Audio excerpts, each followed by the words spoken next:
Khalil Rountree versus Jamahal Hill. So your boy watched this. Actually, this morning I had to watch this morning because I was super busy. I was up late last night doing BKFC things, right? But I want to get your take on a couple things, Will. Hit me. First off, right? Okay, well, let's talk about the fight a little bit. Yes. So you have Khalil Rountree, heavy leg kicks, Of course. right? Your boy came in Muay Thai, Bangkok ready. I'm telling you. Bangkok ready. Yeah. He Got the new came in. shorts. There was no And pictures of the leg kicks, by the way. The slideshow's not going to have any photos of leg kicks, despite a million of them. But there was lots of them. There's no photo evidence, but I swear if you watch the fight, you'll see them. Yes, but dude, did such a good job mixing the kicks in. Something that I was super impressed with was Khalil Roundtree's timing on a lot of different things, right? Like he didn't chase. He waited for the fight to come to him, with which Jamahal Hill was a little bit pissed off about, it seemed like, at the end of the fight. But this was his game plan, right? This was game plan. You got to win the fight. And he said, I'm not going to make the same mistakes I made against Alex Pereira, where I'm trying to force things and go for the kill 100% of the time and then get caught. Like, I'm not learning doing from that his anymore. mistakes. Yeah. Is there maybe a happy medium? Probably. You know? But I don't think it's this is also one of the few good strikes that Jamahal landed in this whole fight. Yes, that's the one where I believe Roundtree fell, and as he's trying to stand back up, he goes power punch, Street Fighter power punch. I think if you hit both punch buttons, Rich will correct me if I'm wrong, but Ryu comes in with this long extended punch, hook down, and that's what it looked like. But that was his best shot. That was his best shot. It's forward and punch. Thank you, Rich. I knew he was gonna correct me. Yes, right on. And if Rich ever gets excited talking about fights, it's when we reference Street Fighter with the fights that we actually watch. So, shout out Rich. Definitely. Real quick too, Pepper's in the chat, says, "Hey boys, how are you guys?" Shout out Pepper. Had to come check out the show. Khalil is the only guy I really know about from the UFC because of his Muay Thai training. Yeah, he bridges the gap. I love it. Yeah. Cool. Yeah. He is the face of the UFC in Thailand. Yeah. Not Loma. Lukpume. Phil says, I covered the UFC Baku card for Twitter and I deeply regretted it. Yes. Look, I said to Ramiro before this card, I've been so negative. No negative, Will. Couple months. I'm looking at the positives now. Yes. I'm only looking at the positives here, Will. This is one of the things I want to get your take on. Look, I've said it before. I've not been the biggest fan of Jamahal Hill. I think that things kind of worked out for him perfectly in his ascension, right? The stars aligned. Oven St. Preux, Darko Stosic. OSP. Yeah. Yes. Loses to Paul Craig, gets caught, right? Nasty. And anybody can get caught. But then Jimmy Crute, Johnny Walker, Thiago Santos, and then he has to fight Glover Teixeira out of all people to try to win the title. And look, I know Glover, he was making somewhat of a resurgence, but this isn't Glover of old. It's 43, and you might think it's old Glover, not Glover. He was just a champ. He was old, 43 years old, just got off the war with Prohaska. Such a good fight. So, yeah, a little battle worn, shop worn, the Glover fight, and then he beat the brakes off of him. And that is, he beat the brakes off of him. Credit where credit's due. But there is more to that story. You can't just look at the record and be like, wow, we beat Glover Teixeira. Wow. Yeah, exactly. It is a little different. Yes, and then. And I said it since day one. I picked Alex Pereira to beat Jamahal Hill because I said Jamahal Hill is just going to be one of those guys called lightning in a bottle, but he's not going to be a long-time champion. He's not going to have this long-ass reign. Alex Pereira comes in and takes the title, so that's his loss. Well, now that you were the champion, you got to go up against some tough competition now. They're not going to be like, hey, let's have him rematch Jimmy Crute. No. You know what I mean? Yeah. So they give him Yidri Prohaska. And it was nasty. He cracked him a couple times, but so does everybody, right? Everybody. But you know what else happened? Yidri cracked Jamahal Hill. Yeah, knocked him out. And then he goes up against Khalil Rountree, and look, he just looked sluggish out there against Khalil Rountree. Like I said, Khalil had his timing down pat, like right off the bat, and I feel like he did such a good job of just being in his perfect range, so that when Jamahal would extend, he wouldn't even have to use too much footwork. He would just lean back. And he'd come in with some combos of his own, some counters of his own. He did a terrible job reading the overhand right. The big, the crazy overhand, that standing hammer fist. Yes, but I think I believe the that's biggest forward thing and punch with Ken. Yeah, On Street there Fighter, you maybe. go. I don't know. We'll see. Rachel, correct me. But I the biggest thing, like you said at the beginning, was the leg kicks were huge, and that was like the big question mark that everybody was talking about going into this fight. Obviously, Jamal Hill's had the Achilles rupture. He Mm, had this fight got postponed. It was originally supposed to be happening months ago, but then he had all that fluid in his knees that had to get removed, right? mm-hmm. Or maybe it wasn't this fight, but it was a fight that Jamal had to pull out of. Um, so his legs are compromised. Obviously, he's a southpaw. uh, Khalil just like destroyed that lead leg early on, and one of the Early. things that Jamal does, he leans back a lot, and that's how he likes to, I guess, pull counter where he leans back and then fires his straight shot. But he couldn't because every time he would lean back, Khalil would just snipe those legs, dude. And Jamal couldn't get his jab off his lead stance or his regular stance because you have to plant on that lead leg and it's just getting Mm, chewed up. And then, like you said, he's biting on these big feints, these big overhand feints where he leans back. And Khalil's like, okay, cool, I'll just feint that. He leans back and his lead leg is just stuck straight out where he yeah. can kick it out from under Fight. him. I mean, just over and over and over again, to the point where the whole second half of this fight, maybe the whole two-thirds remaining of this fight, Jamal's fighting orthodox, and he's just trying to land his right straight the whole time because, like, what else does he have at that point? And I mean, yeah, Khalil just fucking lit him up the whole fight, and there's a fine line of like commentary teams will be like, and we've said it before, like, oh wow, they're not rushing anymore. This guy who used to be a berserker, and I'm not saying Khalil was ever really that, but sometimes those fighters who are like all gas, no brakes, eventually they get caught for it or they gas out trying to get the finish, and then they learn that lesson. And then the Yes. commentators were like, oh, well, look how patient he is now. I think maybe, like we said earlier, he was a little too patient. I think he could have finished him. He had him on one leg. He had him on one leg. And I know Jamal's a big puncher, Yeah. and See, but and I don't think that. I don't think he was too patient. I think he had I a think game he plan. was. I think he just worked his game plan. He said, I'm not going to Hmm. deviate from it unless Jamal Hill makes an adjustment. And so in my notes, right, I put down uh Hill asked Roundtree at the end why he didn't engage more. That's on So you. funny. Yeah. That's on you, right? He said That's you're on your tough to read. preparation. Yeah. That's your preparation.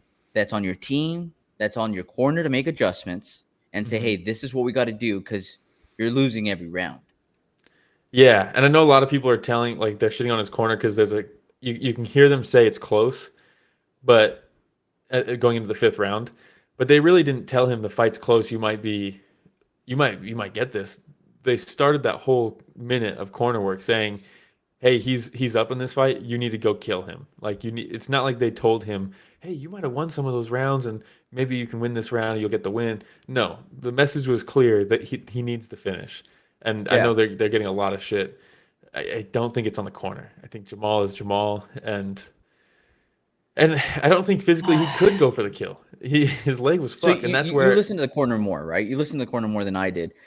Mhm. Were there any tips on adjustments to make going back Not in from really. the corners? And see, that's my thing is like Yeah, because you're looking at it from a different angle. You got Jamal that's in the middle of a firefight right but now. well, hold on. Before we even go into that, what adjustments can Jamal even make after the second round of this fight? He doesn't have the biggest toolbox. You know what I mean? What he's going to shoot? He's never shot a takedown his Yeah, whole career. You know, yeah, he's not going to outkick Khalil. You can try to crowd the kicker and just get in there. Maybe that was the thing. Maybe that was the move. Hey, crowd this guy. yeah, Go off with his lead leg toast. I don't even know how much he could. yeah. You Like know, maybe don't try to fight the guy on the outside. but he can't get inside with his legs fucked. You know what I mean? Like that's what Yeah.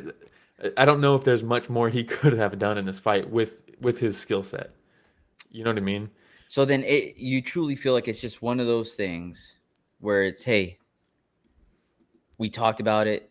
He got the perfect run for being a champion. Like it just worked out perfectly for him. But in A reality, he little does bit. not have the toolbox, the skill set, the skills in his toolbox to Hmm. compete with anybody in the top three, top four, top five.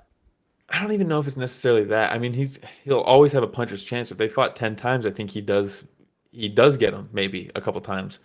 But I mean, just his tendencies stylistically are such a bad matchup for Khalil. Like, I mean, and the tough thing is you don't really know which Khalil you're getting. He does kind of change, even after the Bangkok Ready coming out performance that everybody talks about against Eric Anders. I think it was his next fight where he's crouched stance the whole time, and you're like, well, this is different. Where's the leg kicks? Where's the marching? Where's the elbows? And so you don't really know what you're going to get with Khalil.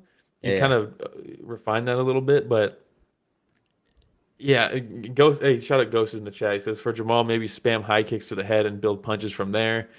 But I don't know if he can make that adjustment because it's southpaw versus southpaw. And he was kicking early in the fight. He did. He had a lot of leg kicks early on. Yeah, and he did throw a few high kicks that were actually decent.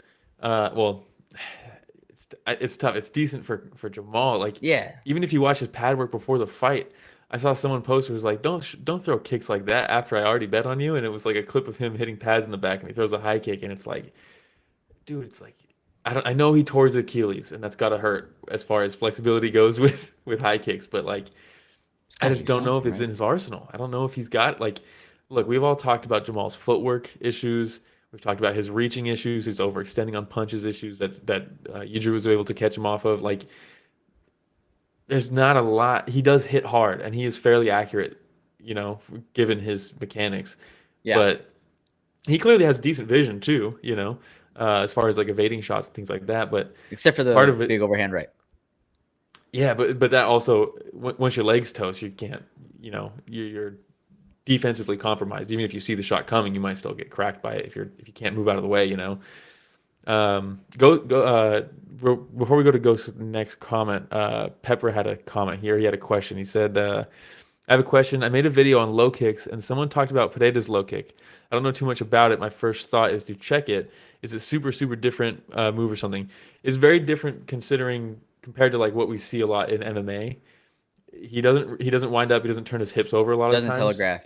He has a few different low kicks, but the Pereira low kick that everybody talks about is he doesn't really turn his hips over and turn the leg over, and it's kind of the thing that people will tell you not to do because you're going to end up kicking with the flat part of your shin and potentially snap your shin bone, right? But yeah, he doesn't turn his hips over and chop you down at an angle, if that makes sense. He almost kicks up into your leg. But yeah, I would check it out. Doesn't he also sometimes use kind of like the side of his heel? Like, yes, just yeah, real quick, on the side doesn't of your heel. telegraph, boom, right? And just like over and over again in somebody's calf. Yeah. Yeah, and it works to his left hook, right? Because he throws that rear right leg kick with no telegraph. As he pulls it back, that's the pendulum on the pivot for the left hook, which is very cool. Yeah. But yes, that's that. And our Yep. best explanation. And Ghost says Khalil's very twitchy when it comes to high kick defense. Maybe try to exploit those reactions. Yeah. Maybe. Ghost is he has an eye for shit like that, dude. He does, and that's why we love having him on. So let me ask you though. Yeah. right? Also, if you don't follow Ghost, follow Ghost. Check out his YouTube. Check out his Substack, Twitter. I'm gonna start reading off some names, okay? And Yes. then I want you to say yes. You think Jamal Hill can beat him? And I don't mean Oh, like, this is brutal. hey, 1 out of 10 or 2 out of 10. Like, no, like I'm pretty sure he'll beat him. Right? Ready? Okay. Yeah. In one fight, yeah. Who gets it? Magomed Ankalaev, No. Alex Pereira. We already saw that. Idri not gonna happen. Prohaska. No. Carlos Olberg. Probably not at this point. Okay. Jan Blachowicz. No. Alexander Rakic. Yes. Okay, so there we go. And so I just I'm not read off saying the he top. does beat him no matter what, but that's one where I have to think about it. Khalil Rountree, we just saw what happened. Dominic Reyes. Yeah. Okay, so in the top 8, we just listed off the top 8 right now. Khalil Rountree was ranked number 7. He's probably taking that spot, moving up to the top 5. Then you have Dominic Reyes number 8. And that's what I'm saying. Like, I just don't know right now with the current state of the light heavyweight division if Hill can compete with the top 5 At the top. Yeah. No, probably not. Probably not. The secret's out, basically. Like you said, the stars kind of aligned. That climbing that ladder is going to be tough, Still the best tattoo in the business, dude. Still love it. All right. Well, Yeah. dude, What do you do with Khalil? Udry? Huh? What do you do with Khalil now? Udry. Is Carlos already booked for a fight? I don't think so. They were trying to do mean- something with him, and then it fell through, I thought. I wouldn't mind seeing that fight too. That's a fun one. I really like Carlos Olberg. Yeah, he's You've cool. been singing his praises limited, since day but one. Remember he had that loss in his debut, and you're like, dude, this is not And I said, it don't matter. Yeah, don't remember this one. Don't remember him for his only loss. Yeah. But yeah. So but look, at the exact same time, we could do the exact same thing with Khalil Rountree, Magomed Ankalaev, No. Alex Pereira, No. Yidri. Maybe. Those low kicks are dangerous. Maybe. Yeah. Right. Okay. Yeah. Carlos Olberg. Yeah, I could see that happening. So I think So, I think that this swap works. Yes. And that's where I think not just the skill set, but then the game planning. I think that Roundtree showed with this fight specifically that he can stick to a specific game plan until somebody makes him change it, popular or not, right? And I think that it's important for somebody that's fighting in the upper echelon to be able to say, hey, if I have a game plan, I'm going to stick to it. True. No, that is good. Excitement and fans be damned.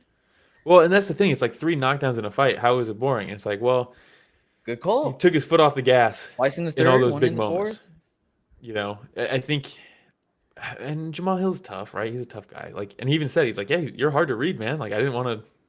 You're hard to read. He's a weird fighter. Jamahil's a weird fighter. Yeah. Did you think we were going to spend 20 minutes on this main event? No, I mean, half the arena wasn't even there for it. They all left after the co-main. Oh, snap, dude. That's messed up, Baku. How dare you? Yeah. All right. Well, hey, did you want to move on? You have any idea how much the government paid for the UFC to be here for you to leave?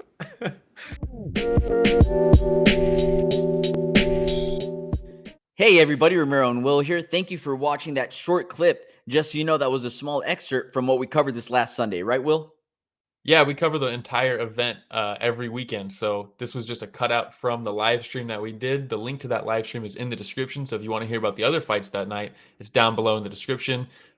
Please like, subscribe, hit the notification bell because we go live every Sunday to cover events. And if you do that, you'll know for next week and you can tune in and be in the chat and get featured on the show just like everybody else was on this clip. We hope to chat with you live.